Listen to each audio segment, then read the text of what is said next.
പ്രിയ സുഹൃത്തുക്കളെ, ഇന്ന് ഞാൻ നല്ലൊരു വീഡിയോ ആയിട്ടാണ് നിങ്ങളുടെ മുന്നിലേക്ക് വന്നിരിക്കുന്നത്. വീഡിയോ ഇഷ്ടമാണെന്നുണ്ടെങ്കിൽ തീർച്ചയായിട്ടും നിങ്ങൾ എന്നെ സപ്പോർട്ട് ചെയ്യുക. നിങ്ങൾ സപ്പോർട്ട് ഉണ്ടെങ്കിൽ എനിക്ക് ഇത്തരത്തിലുള്ള വീഡിയോസ് ചെയ്യാൻ പറ്റത്തുള്ളൂ. അതുകൊണ്ട് തീർച്ചയായിട്ടും നിങ്ങൾ എന്നെ സപ്പോർട്ട് ചെയ്യുക. നമ്മളെ വീട്ടില് നമുക്ക് ഒഴിച്ചുകൂടാൻ പറ്റാത്ത ഒരു ഘടകമാണ് ഉപ്പ്. ആ ഉപ്പിന്റെ ശക്തിയെ കുറിച്ച് നിങ്ങൾക്ക് എത്ര പേർക്ക് അറിയാം എന്ന് എനിക്കറിയത്തില്ല. കാര്യം ഉപ്പ് എന്ന് പറയുന്ന ഐറ്റത്തിന് അതിഭയങ്കരമായ ശക്തിയുള്ള ഒരു ഐറ്റമാണ് നമ്മളെ ഉപ്പ് എന്ന് പറയുന്നത്. അത് നമ്മളെ മഹാലക്ഷ്മിയുടെ അംശമാണ്. ആ ഉപ്പ് നമ്മൾ കടയിൽ നിന്ന് മേടിച്ചുകൊണ്ട് വന്നിട്ട് പലരും അവിടെയും ഇവിടെ ഇട്ട്, അതായത് കവറോട് കൂടി പൊട്ടിച്ചിട്ട് അവിടെ ഇവിടെ ഇട്ട് ഉപയോഗിക്കുന്ന പല വീടുകളും ഉണ്ട്. അത് തീർച്ചയായിട്ടും അത് തെറ്റായ ഒരു പ്രവണതയാണ്. അതുപോലെ തന്നെ നമ്മൾ പൊട്ടിയ ഡബ്ബകൾ, അതായത് പൊട്ടിയ കുപ്പി ഭരണിയിൽ ഇട്ട് വെക്കുന്നത്, അതൊക്കെ തെറ്റായ ഒരു കീഴ്വഴക്കമാണ്. കാര്യം അത് അങ്ങനെയൊന്നും ചെയ്യാതിരിക്കുക. അങ്ങനെയൊക്കെ ചെയ്തു കഴിഞ്ഞാൽ തീർച്ചയായിട്ടും നമ്മളെ വീട്ടിന് അതിഭയങ്കരമായ ദോഷങ്ങൾ ഉണ്ടാവുന്ന ഒരു സംഭവമാണ്. നിങ്ങൾ ഉപ്പ് കൊണ്ടുവന്ന് കടയിൽ നിന്ന് മേടിച്ചു കൊണ്ടുവന്നു കഴിഞ്ഞാൽ നല്ലൊരു കുപ്പിഭരണി എടുക്കുക. അല്ലെന്നുണ്ടെങ്കിൽ പണ്ടൊക്കെ എന്ന് പറഞ്ഞു കഴിഞ്ഞാൽ നമ്മൾ ഓടിന്റെ ഭരണികളും കാര്യങ്ങളും ഒക്കെ കിട്ടുമായിരുന്നു. അല്ലെന്നുണ്ടെന്നുണ്ടെങ്കിൽ മൺകുടം പോലെയുള്ള ഐറ്റങ്ങൾ കിട്ടുമായിരുന്നു. അതിനകത്തൊക്കെയായിരുന്നു പണ്ടൊക്കെ ഉപ്പിട്ട് വെക്കുന്നത്.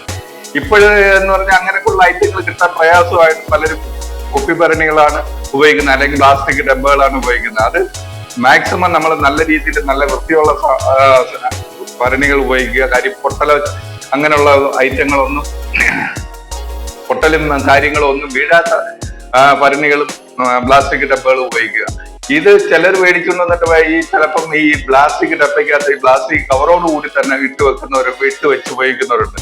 അങ്ങനെ ഉപയോഗിച്ച് കഴിഞ്ഞാൽ തീർച്ചയായിട്ടും നമ്മളെ വീട്ടിന് ഭയങ്കരമായ ദോഷമാണ്. അതുകൊണ്ട് അങ്ങനെ ചെയ്യാതിരിക്കുക. നല്ലൊരു ഭരണിക്കകത്ത് നമ്മൾ ഉപ്പിട്ട് വെക്കുന്നതിന് മുമ്പായിട്ട് തീർച്ചയായിട്ടും നിങ്ങൾ 1 രൂപയുടെ ഒരു നാണയം എടുത്ത് ഈ ഉപ്പിന്റെ അടിയിൽ വെച്ചിട്ട് ആ ഉപ്പ് തട്ടിയിട്ട് വെക്കുക. ഉപ്പ് തട്ടിയിട്ട് വെച്ചിട്ട് നിങ്ങൾ ഒന്ന് ശ്രദ്ധിച്ചു നോക്കുക. 30 ദിവസം നിങ്ങൾ ശ്രദ്ധയോട് കാത്തിരുന്ന് കഴിഞ്ഞു കഴിഞ്ഞാൽ തീർച്ചയായിട്ടും നിങ്ങളെ വീട്ടിന് സമ്പത്തും സമൃദ്ധിയും ഐശ്വര്യവും വന്നു ചേർന്നതായിരിക്കും. ഇതെന്റെ ഉറപ്പാണ്. അടുത്ത ഒരു കാര്യം എന്ന് പറഞ്ഞു കഴിഞ്ഞാൽ നമ്മളെ കല്ലുപ്പ് മേടിക്കുക. കടകളിൽ നിന്ന് നല്ല കല്ലുപ്പ് കിട്ടും. ആ കല്ലുപ്പുകൾ മേടിച്ച് വീട്ടിൽ കൊണ്ടുവന്നിട്ട് നമുക്ക് വീടുകളിൽ മൂലകളിൽ, അതായത് നമ്മൾ ആ വീട്ടിന്റെ മൂലകളിൽ എത്ര മൂലകളുണ്ടോ അതേ കണക്കാക്കി നമ്മൾ ബൗളുകളിൽ ഈ ഉപ്പ് നിറച്ചിട്ട് നമ്മൾ ആ മൂലകളിൽ കൊണ്ടുവെക്കുക. ഒരാഴ്ച നമ്മൾ ആ മൂലകളിൽ നമ്മൾ ഈ ഉപ്പ് വെച്ചതിന് ശേഷം തീർച്ചയായിട്ടും നമ്മൾ ഒരു കാര്യം ചെയ്യുക. ആ ഉപ്പ് എടുത്ത് ഒരു പ്ലാസ്റ്റിക് കവറിനകത്ത് ഇട്ട് നമ്മളെ ബൗണ്ടറിയുടെ വെളിയിൽ കളയുക. കാര്യം എന്ന് പറഞ്ഞാൽ നമ്മളെ നെഗറ്റിവിറ്റിയും മറ്റുള്ള കാര്യങ്ങളെല്ലാം, അതായത് ദുർശക്തികൾ, അതായത് പണ്ടൊക്കെ ഉള്ളവർ പറയും, അതായത് ഉപ്പ് ഇരിക്കുന്നിടത്ത് പൈശാചിക ശക്തികളൊന്നും അടുക്കത്തില്ല എന്ന് പറയും. അതിന് നമുക്ക് ഏറ്റവും ഉത്തമമായിട്ടുള്ള സാധനമാണ് ഉപ്പ് എന്ന് പറയുന്നത്. അതുകൊണ്ട് നമ്മൾ രാത്രി സമയങ്ങളിൽ പേടിയുള്ള ആൾക്കാരാണെന്നുണ്ടെങ്കിൽ വീട്ടിൽ നാല് ചുറ്റും നമ്മൾ കുറച്ച് ഉപ്പ് ചെതറി കിടന്നു കഴിഞ്ഞു കഴിഞ്ഞാൽ ഇഴജന്തുക്കളായാലും പിശാച ശക്തികളായാലും ഇതൊന്നും നമ്മളെ പിടികൂടാൻ, നമ്മളെ വീട്ടിനെ ആക്രമിക്കാനും കേട്ട് വരത്തില്ല. അതുപോലെ തന്നെ നമ്മൾ ഗേറ്റിന്റെ വെളിയിൽ ഒരു പ്ലാസ്റ്റിക് കവർ എടുത്തിട്ട് ഈ കല്ലുപ്പ് ഗേറ്റിന്റെ വെളിയിൽ നമ്മൾ കെട്ടിത്തൂക്കിയിടുക. കെട്ടിത്തൂക്കിയിട്ട് കഴിഞ്ഞിട്ട് ഒരാഴ്ച കഴിയുമ്പോഴത്തേക്ക് ഇതും നമ്മൾ വെളിയിൽ തന്നെ കളയണം. കാര്യം എന്ന് പറഞ്ഞു കഴിഞ്ഞാൽ ഇത് നമ്മളെ ബൗണ്ടറിയില്ല, അവിടെ ഒന്നും നമ്മൾ ഇട്ടേക്കാൻ പാടില്ല.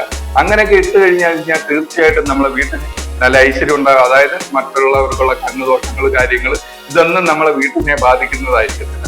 ഇത്രയൊക്കെയാണ് നമ്മളെ ഉപ്പിന്റെ ശക്തി എന്ന് പറഞ്ഞു കഴിഞ്ഞാൽ. പിന്നെന്ന് പറഞ്ഞാൽ ധനവരവ് തീർച്ചയായിട്ടും 30 ദിവസത്തിനകത്ത് നിങ്ങൾക്കുള്ള വീട്ടിൽ ധനവരവ് ഉണ്ടാവും. നിങ്ങളെ വീട്ടിൽ നല്ല സമ്പത്ത് സമൃദ്ധിയും ഉണ്ടാവും. ഇത്രയൊക്കെ പറഞ്ഞുകൊണ്ട് ഞാൻ എന്റെ വീഡിയോ ചുരുക്കുകയാണ്. അടുത്തൊരു നല്ല വീഡിയോ ആയിട്ട് വീണ്ടും നമുക്ക് കാണാം. ബൈ.